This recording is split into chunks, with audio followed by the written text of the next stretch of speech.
Live action. Today we're talking about why medicine. We're talking about if medicine is a fit because I get so many emails from students who are concerned with, am I making the right decision with my career? And actually, in fact, today I had a student come shadow and he's straddling the line between dentistry and medicine. I think I actually convinced him to go to dentistry, and I'm kind of excited about that because I like when students find their passion. That's what we're going to be talking about today: is finding our passion, finding our career for ourselves, and we're going to really deep dive, guys. Okay, so no superficial stuff here. Here, I'm always trying to move you to solutions, towards actionable advice. And so, as part of that, I create a whole worksheet for today. So, we're going to walk through.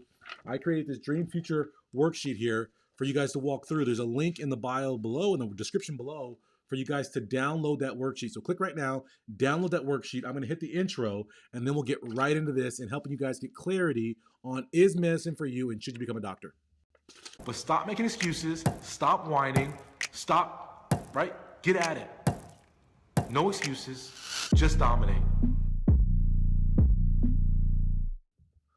All right, guys. Dr. Pinesett here, the Premed Productivity Expert. And as always, our streams, guys, I go live a lot. Why? Because I want these to be interactive educational opportunities. We are here to get better. So how can I help you get better if I'm not always here interacting with you, seeing where you're at, seeing where you're at and where you want to go? That's why we do these live. So Rosanna, hello, welcome. Thank you for joining me. If you're live, you want to say hello, say, hey, Dr. P, what up? Comment in the box, let me know you're here in your live action. If you're excited for today's topic, like the video as well, so I know and YouTube knows that you guys are on this and ready for it. I hope you downloaded that worksheet, like I said, otherwise you're going to be lost here as we're talking about stuff that's on this worksheet if you don't have it. So click below, download it right now. All right. Let's start here. Before we get into this framework I'm going to teach you guys for deciding if medicine is for you or not, let's start with a couple basics. And the first one is that how many of you guys have heard only do medicine if you can't imagine yourself doing anything else? How many of you guys have heard this? As I wait for you guys to answer, I'm going to turn on some lights. We are live action. So whoo! Did I just pop up on y'all? It's bright in here now. How many of you guys have heard only do medicine if that's the only thing you can imagine doing? I hear it all the time. I go to these conferences, I'm going to go speak, and I hear people say it all the freaking time. And I'll be honest with you, if anyone tells you that, you should run for the hills. And the reason I say that is because that is so definitive. Only do medicine if you can't possibly fathom, imagine, even think about doing anything else. Well, that makes you feel like you should be 100% certain and fixed on medicine. And that puts a lot of pressure on the process, right? How many of you guys feel pressurized by that sort of statement? We don't need more pressure. It's pressure enough being a pre-med. It's pressure enough being alive right now, y'all. We got so much stuff happening. And so what I want you guys to do is to drop that out of your head and instead embrace the fact that life is complex. Life is challenging. Life is changing. We are evolving. And so what we are looking to do is to create as much clarity as we can today to set out on our journey, but then we're going to have our eyes open and allow ourselves to change and move and look at and see what the world brings us and adjust. So nothing is set in stone, and we don't have to feel that sort of pressure. So what we're looking for is not the perfect career, we're looking for the right career, right? Like the most right thing that you can find for yourself right now. So how do we identify what that right career is? And that's what we're going to walk through. And the biggest premise of this, if you guys download the worksheet, you guys will see it's divided up into a couple sections, is that what I recognize about students is they are on the wrong track when it comes to picking a career. In that so many students hear a word and they think about that job and that career, and that's what they're fixated on. But they have no real understanding of what that means for them and their life and the composition of what their life will be as that profession. And so they're focused on the title as opposed to the traits of the job. And the first time I heard this concept of thinking about jobs this way was from a book called Think Big by Dr. Grace Lordan. And in this, she says tasks over titles. And I loved it because it's simple, straightforward. You guys know I like rhyming, alliteration, TT, right? Task over titles. And what she talks about is that so many people are unfulfilled in their career because they picked a career for the wrong reasons. And one of those big wrong reasons is that it's a title. Oh, it feels good. I'm a doctor. Ah, look at me, right? We look at it for the title. And then they get into that title, and all that's there for them is the title, and the rest of it's hollow. There's no meaning to it. There's no purpose to it. And so they're unfulfilled. And so what I want to do with this worksheet is to move you guys off of being focused on the title and the prestige of being a doctor and really getting into the nitty gritty. This ain't Grey's Anatomy. What does it really mean to be a doctor, and what does it mean for your life? And so if you look at this worksheet, it's divided into two sides. Professional, I fill mine out. I'm not gonna let you guys cheat and look at mine. I fill mine out so we can go through it together. But one side is professional and one side is personal. And I like that because for you guys, when we talk about what we want for our lives, the real breakdown and the biggest breakdown, there's a lot of factors, but it really breaks down into work-life balance. And where a lot of people get work-life balance wrong is they think work-life balance means a little bit of work, a lot of bit of life. But for each one of us, there's a different definition of what work-life balance means. For some people, they love the work, they love the grind, they love it, right? These are our future neurosurgeons. To be a neurosurgeon, you have to be obsessed, you have to love it. Your job becomes your life. And so a work-life balance for these people becomes heavily weighted towards work and less so towards the outside life. So they're very professionally oriented and not so much personally oriented. Does that make sense? And through their profession, they get personal fulfillment. So they focus on that first P. For some of us, we want all the personal stuff and just enough professional, right? We work to live. We don't live to work. We're the opposite. Some of us are on that boat. And so finding that right mix of balance of work-life balance that's specific for you, because it's all different for all of us, is the key to feeling fulfilled, feeling excited about your job.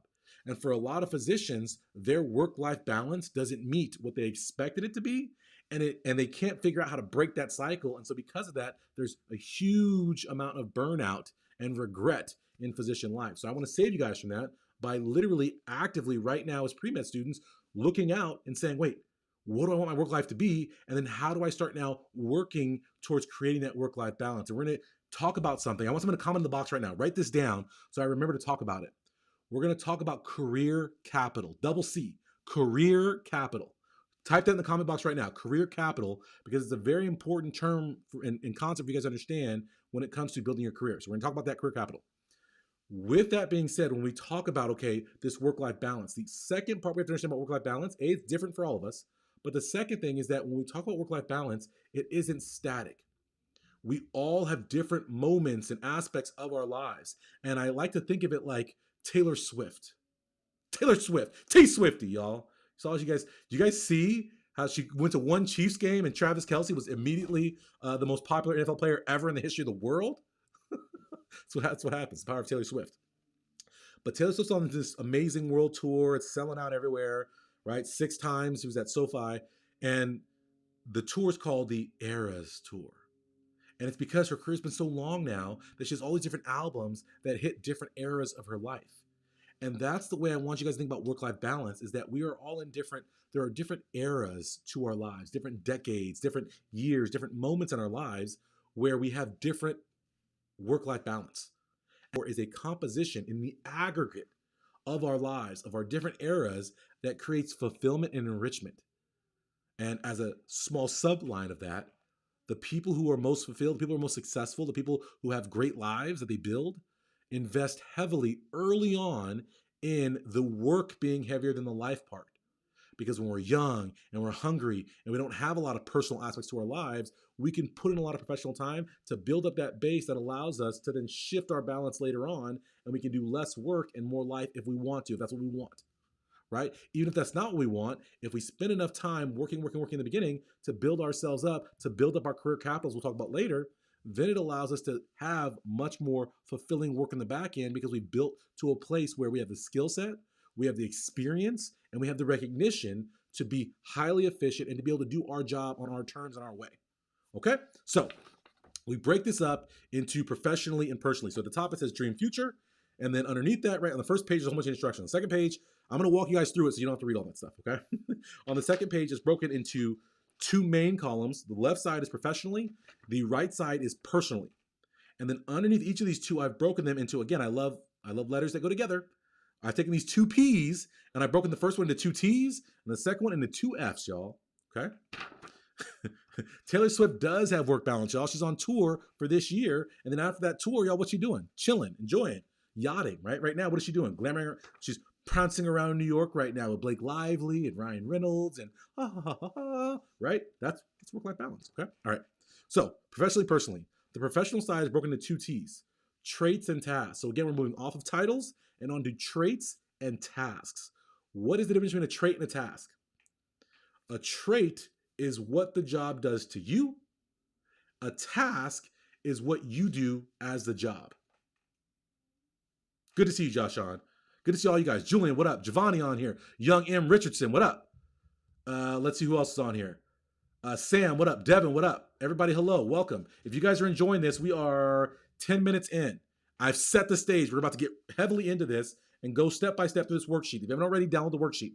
Next thing I want you to like this gosh darn video so we know what's up, so YouTube knows what's up, the algorithm knows what's up. The third thing I want you to do is I want you guys, as we go through this, put in the comment box, share what your fill-ins are. So that way we can talk about it. We can have a discussion here, right? We can interact a little bit. So on the professional side, we have traits and we have tasks. Traits, like I said, are what the job does to you. Tasks are what you do in the job. And this is so important because we spend the bulk of our lives doing our job, doing the job, not living the title, doing the job. So we want to make sure that what we're doing is a fulfilling enterprise, right? We don't want it to be empty. We don't want to do something that's empty. We want to pursue something that's meaningful to us, that we enjoy. Antonio, one of my examples I'm going to use here in a second, Antonio, I appreciate you coming on here, is traits and tasks. So when it comes to we're not even talking about what the career is. All we're talking about is, okay, what are we looking for professionally? And so traits and tasks. And so for me, right, and I put together these lists, and I'm kind of, jaded now. I'm a physician, so I know what it is. But I tried to think back to what I was looking for when I said medicine is the right way for me. And to do a little sidebar here to my background is that I truly, at multiple times, looked at my career and I asked myself and I wondered, is medicine for me? The first time I wondered was when I was starting college, because as a first generation pre-med student, as a Black pre-med student, I felt like I didn't fit in at UC Irvine. I didn't fit in with the rest of the pre-meds. And so it became a thing where it's like, well, listen, if I don't look like the other pre-meds, if I can't relate to them, then how can I then be meant to be a doctor? Because they're all so different from me. And so I had these doubts then. I had to get myself on track then. I had to look at my life and say, is doctoring for me? And then later on, I actually went and I was really loving business and the business classes I was taking in college. And so I was like, oh, let me take time before I go to medical school and let me go do a master's in business, essentially. And I go to this master's and I'm loving it. I'm having so much fun. And many of my classmates were also pre-meds or were pre-meds once upon a time. And now they were pursuing either public health or business. And they were like, yeah, I'm not going to medical school anymore because I love this. And so I was tempted at that moment to say, you know what? I really love this business stuff. I'm working in consulting. I'm making a great wage. I love what I'm doing. It's fast-paced. It's awesome. Is this what I'm meant to do? And I had to, again, do some soul searching, do some reflecting, and see, is medicine the right career for me before I make that next leap into medical school? And so I've gone through this process a couple times, and it ended up me going to medical school, becoming an anesthesiologist, and I'm so happy I did. So traits and tasks of becoming a physician. For traits, what do I look for in a career? I look for intense interactions. If you guys know me, I've said it time and time again. I am an introvert at heart. However, I love to have meaningful, intense interactions with people. I don't like going to a party and being around a lot of people, but I love to sit down with my students when they come to visit and let's go have dinner. Let's sit for 3 hours. Let's talk. Let's have an intense interaction.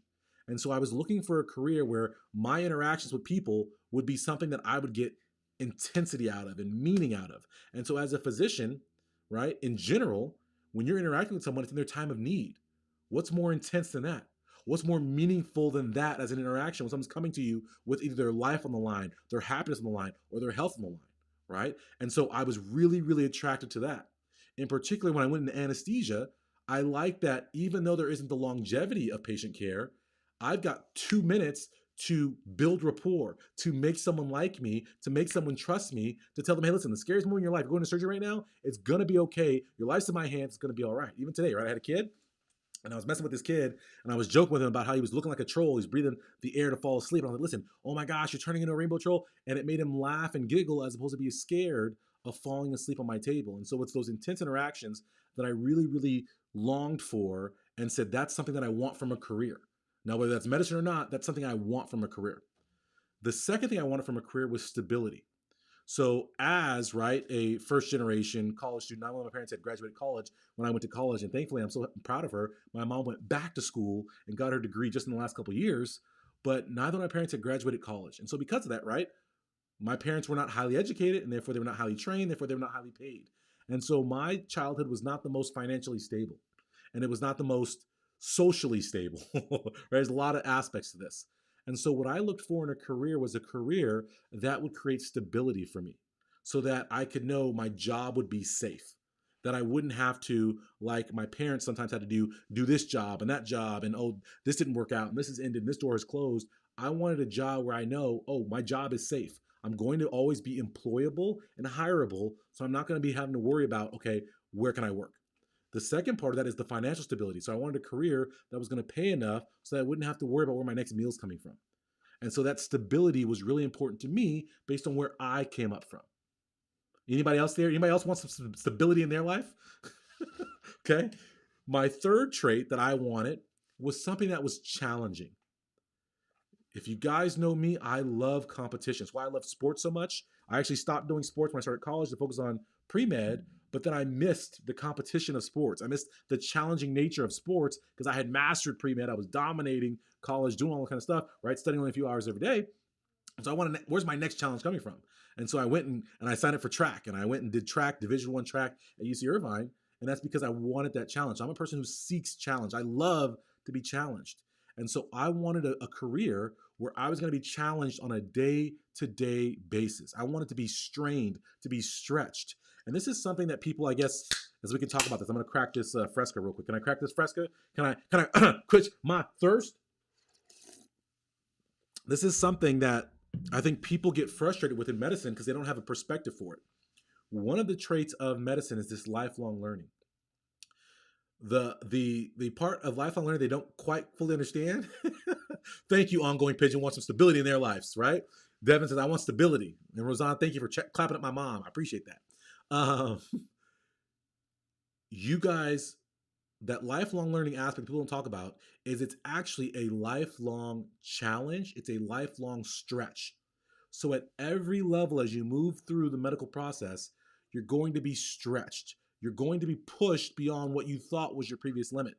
So as a pre-med, it's like, oh my gosh, this is so hard. And I get to MCAT, oh my gosh, this is so hard. I'm being pushed even further. You get to medical school, oh my gosh, I'm being pushed in the preclinical curriculum. Oh my gosh, then I move into clinics and I have to treat actual patients. I'm being stretched. I don't know what I'm doing. Okay, then I figured out medical school and I gotta go to intern year and I get stretched again that year. And I go to residency, I get stretched. And I become an attending, I get stretched. So at every single level, it's pushing you beyond what you thought was your limit. And so for a lot of people, that can be stressful. But for me, I liked it because it was an opportunity to stretch, to grow, to strain to greatness. It's like working out. Lift them weights, right? Why? Because that strain, that burn, it's going to get these big old muscles. That's how you stretch and you grow. And so I wanted that in my career. I wanted something that was going to stretch me, that was going to strain me, that was going to push me to my intellectual, to my emotional boundaries, to push me as far as it could go to make me this larger than life, I guess, person, if that makes sense. I don't know if that made sense. Right? This is live action. Can I say it that way? But I wanted that challenge. I longed for that challenge. And so for me, right, as I looked at these traits, I was like, okay, does medicine have intense interactions? Yes. Is it a stable career? Yes. Is it challenging? Yes. It's hecka challenging. Hecka challenging, right? From Bay Area people. And so it fit for me. And then, right, again, as you look at this as a microcosm, you can use this for picking your specialty too, my medical students. Anesthesia is one of the most challenging specialties out there. As much as people think we just do crossword puzzles, but anesthesiologists are essentially a generalist and a specialist body, and that we are specialists, right? We are experts in access, IV access, airway access, and we are masters in the two P's, physiology and pharmacology. But at the same time, we're generalists in that we have to know all the medicine that our patients come in with. We have to know all of our anesthesia stuff, and then we have to know all of the surgical stuff that the surgeon wants to do. So we have to know all these different areas. And so it's very challenging to have both that breadth of knowledge, but also the depth to execute that knowledge in microseconds, in the speed that anesthesiologists work in a critical care, acute environment. And so I love that challenge for me. Does that make sense in terms of traits, guys? And you can play this out in a lot of variety of different ways. So for me, right, when I look at these traits, it's not just medicine, right? It's not the only thing I can imagine doing. What other careers have these kind of traits? Well, a lot of things have these traits. So why did I like consulting? I love consulting because it has super intense interactions. You got to be able to go in, make the client feel a certain way. You got to be able to go and do these things. It's intense interactions.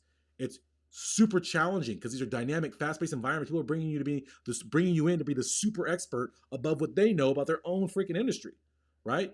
But it wasn't as stable. It's up and downs and whatever. So it wasn't a great fit. But there's lots of careers that can have some of these traits. And so we're moving off of title onto traits.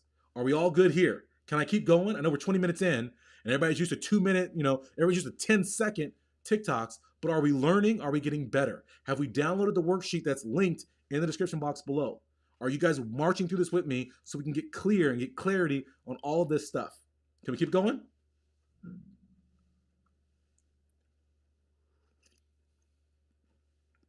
Dejan says, keep it going. Dejan, also, you owe me a coaching session. You better get your butt to MCAT coaching right after this today.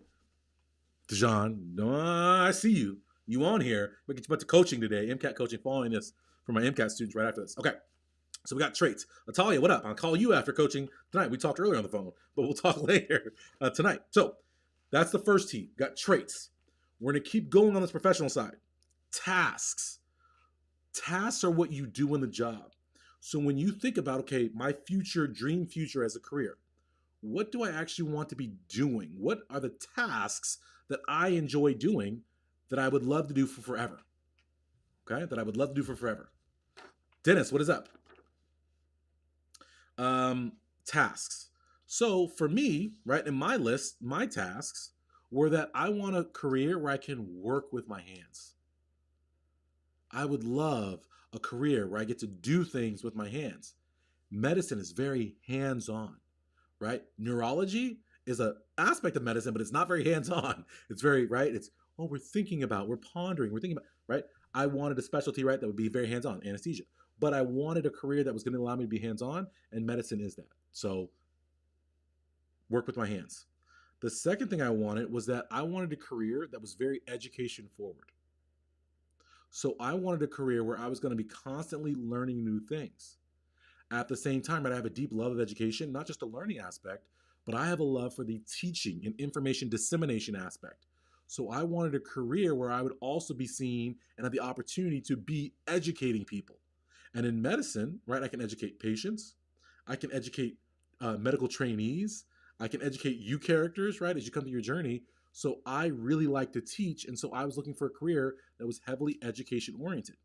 And so you guys can see work with hands, work with hands, education as a second component. And then my third component was that I wanted a career where I would have to problem solve. So I didn't want a job where I would go every day and do the same tasks. I wanted a job that was going to force me to solve problems, where I would have to think and use my brain. Not everybody wants that. Some people just want a mindless job. And that's okay. Nothing wrong with that. I just want to go to work, do my job, punch in, punch out, and get home. Some people want to have to think of their job. And so for me, that was something that I wanted because I get bored easily. I need, right, getting the challenge. I need to think. So I wanted a job that would involve a lot of problem solving. And what's more problem solving and meaningfully problem solving than doing medicine, where you solve problems, where you solve people's health problems, right? You're saving lives. So I loved it. So work with hands, problem solving, and then education, both in the learning aspect and the teaching aspect.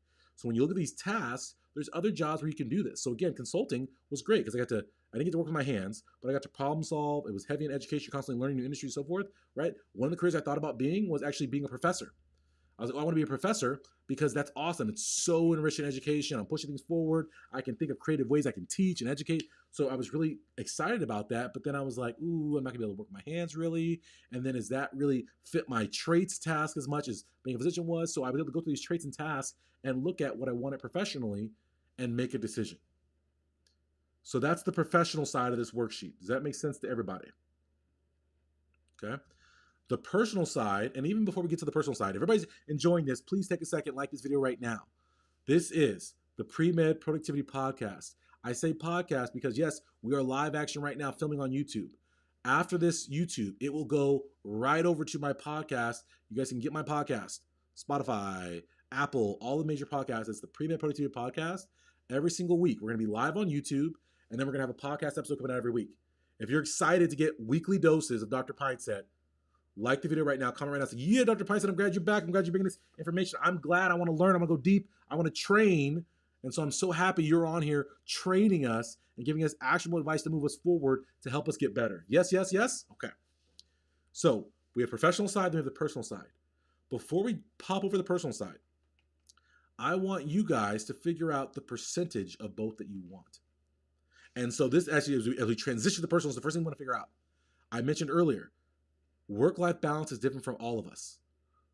What percent of your life do you want to be professional and do you want to be personal? There are some people who don't want any personal. There's some people who don't want any professional. So, right, 0 and 0. Which way do you want it? 50%. Okay? You've got to figure out what you want to do. So, professionally, personally. And yeah, so 23 Knows All says, or what if you want to be like Dr. Antonio Webb and make as much money as possible? That's perfectly fine, right? That would be a trait of the job, is high money. Mine wasn't high money, mine was stability. Job stability and financial stability. But if yours is like, no, I want to make as much money as possible, that's totally fine. You can put that on there. That works too. It's whatever's your trait. And that's why this is so nice, because it's personalized for you. All right. For personally, we have family and free time. Family and free time. And so in my box for family, I put first. Meaning for me, my biggest priority, the only reason I exist on this planet, on this earth, is for my family. My wife and my kids and my family. I love my family. I love spending time with my family. So anything that takes away from time and experiences with my family, I'm not with that program. So I always do that. My proportion, my percentage of family and or personal to professional, I wanted a lot of personal opportunities with my family to create those memories. And so I say first. For family, I wanted flexibility, meaning I wanted to be at all my kids' events. I wanted to be able to move my schedule around, flip things around. I wanted to be present in their lives. I wouldn't want a career that pulled me away from them. I wanted a career that would allow me to make enough money and to develop the expertise required to create generational uplift. So if you guys don't know what generational uplift is, I made this term up, but I'm sure there's a real professional term out there for this. But my dad, early on in my life, he told me, he said, hey, we're Black people. We don't come back from generations of wealth and prosperity and success and even education, right? He's like, my dad only had a 4th grade education. He said, as himself, my dad, I could barely read, right? Like, this is where I was as coming up. So he was saying that every generation needs to be better than the previous generation, needs to do better, needs to be happier, needs to be healthier, needs to be more successful.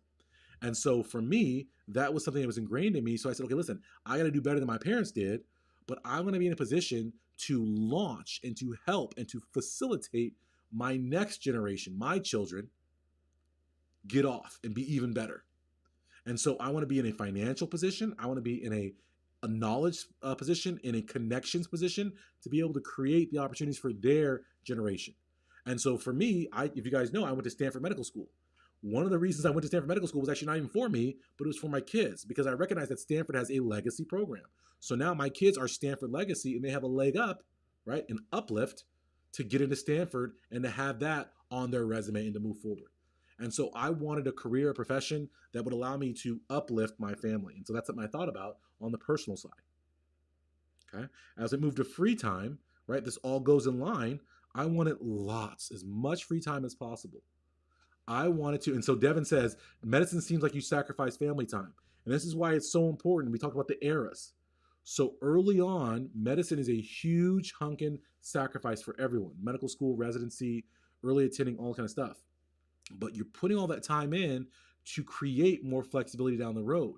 And so Devin, as we talked about, if you want to have more free time, there's a cost to that free time and that you're giving up income.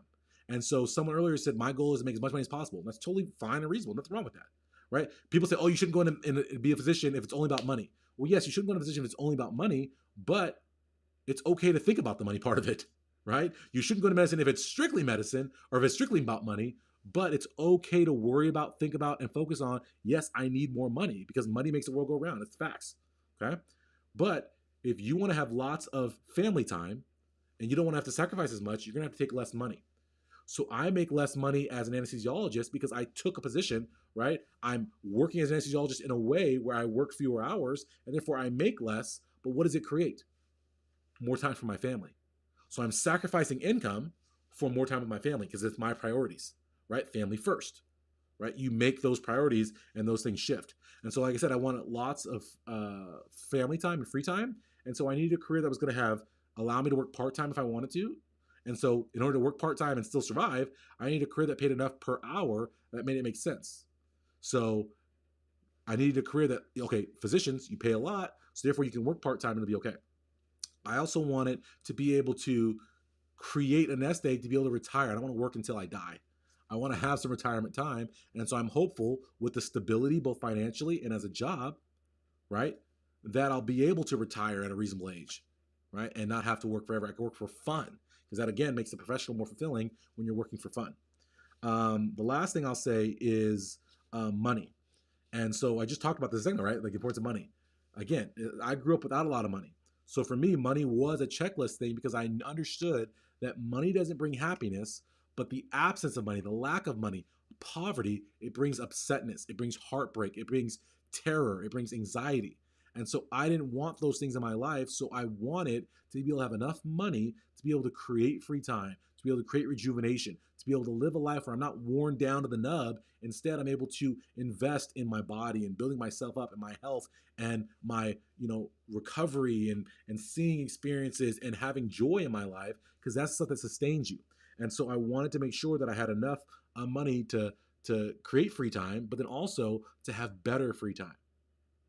What I mean by that? Well, I don't have to stay in a hostel when I'm grown, right? You can stay in a hostel when you're a young person, right? We all do it. But as a grown person, I don't want to stay in a hostel. I want to be able to get a super nice hotel room overlooking the Mediterranean Ocean. That was my ideal of like, that would be really nice for my kids to see and all this kind of stuff. So if you guys look at my Instagram feed, right, I'm at Premed Productivity. I have lots of pictures of my kids on vacation, my family on vacation, because that's what I wanted out of my life. Does that make sense? So we walked through this whole worksheet. Now I'm going to talk about career capital too right now, Devin, but I hope everyone download the worksheet, click below and get that worksheet and fill it out for yourself. Does everybody see how this can be very helpful for you in deciding if medicine's for you? And I hope that you see that this is atypical from the way people normally present this topic, with a lot of amorphous, non-actionable advice. And this is actually something, listen, I can do this. I can make this list. I can look at what appeals to me, and then I can write this stuff down. And then I can remember what Dr. Pinesett said in that, hey, you know what? It's not set in stone. You don't have to think like, oh, I can only do medicine. It's okay to change. It's okay to drift. It's okay to shift. Drift being you change within medicine. You pick a different healthcare career, nursing, PT, OT, whatever. Shift meaning, listen, forget healthcare. I'm out this piece. You can always change. It's never too late to change in. We see, right? Student Dr. Antonio Patterson on here. If you guys don't know, Antonio has a YouTube channel. Antonio, link your YouTube channel in this description, right? Antonio was one of my students from way back when he was a pre-med, and he's an older pre-med. I've been asking him to try to interview him, so hopefully I can interview Antonio soon on here for you guys. But he's a person who was older, wanted to go into medicine, found me, got into medical school. He's now in medical school. He entered medical school, I believe, when he was 49, late 40s, either way. And so he's someone who changed late into medicine. You can always change into medicine late, and then you can also change out of medicine late. It's okay as long as you find what you're most passionate about and what you're going to have the most joy from. So you can always do that and do that switch, guys. So remember that, remember that. This is not set in stone. So like I said, there's multiple times in my career where I looked at and reassessed. Keep this worksheet with you. You can print it time and time again, and then you can refill it out. So where am I at in my life right now? What matters to me professionally? What matters to me personally? Where do I see my dream future? Because it's going to change. We're going to have our eras. And you can see, is this still the career for me? All right. I was going to talk about career capital too, Devin, but I won't today. I'll do another video. I'll do another live stream later this week, and we'll talk about career capital because it's a super important concept. I don't want to rush it, but I've got to get to MCAT coaching with my MCAT course students. We can talk some MCAT stuff, elevate them in this month. But if you've enjoyed this live stream, y'all, take a second, like the video. This is your first time here. Take a second, subscribe. Make sure you toggle the bell, turn on live notifications because I'm live all the gosh darn time. Like I said, I like the live because I can interact with you guys. I can help you guys, support you guys to get better. If you love my YouTube channel, guys, get to my website, premedproductivity.com, and get into one of my courses, get into one of my coaching programs, and get the whole kit and caboodle. Get a full detailed breakdown of whatever you need to do, whether it's learning how to study better, learning how to get your mindset right, learning how to pre-med, learning how to do the MCAT, learning how to apply, whatever. Learning how to dominate medical school, my new course, how to dominate medical school, right? All of these things are there available for you. It's detailed, step-by-step, actionable advice to help you guys reach your goals. So check that out right now. And I hope you guys enjoyed this. If you did, like I said, like the video, comment, let me know. And I'm so thankful for the opportunity because again, what was one of my tasks? Education and to teach. So I'm thankful every time I get on here. I'm thankful for each and every one of you guys who hops on here with me because it gives me an opportunity to live what professionally for me was a career aspiration. It was one of my tasks was that I wanted to be able to teach. I wanted to be able to inspire. I wanted to be able to have intense, meaningful interactions. I wanted this opportunity, and so I'm thankful that you guys give me this opportunity every time you guys come on here. I appreciate it. How do we always end? No excuses, just dominate, guys. I'll see you guys next time. Like I said, I'll be live in a couple days talking about career capital, and then next Wednesday we'll be live with another in-depth video breaking down some aspect of the pre-med journey, of the student journey, to help you guys be very successful, guys. Thank you so much. Everyone have a wonderful, wonderful day. Later.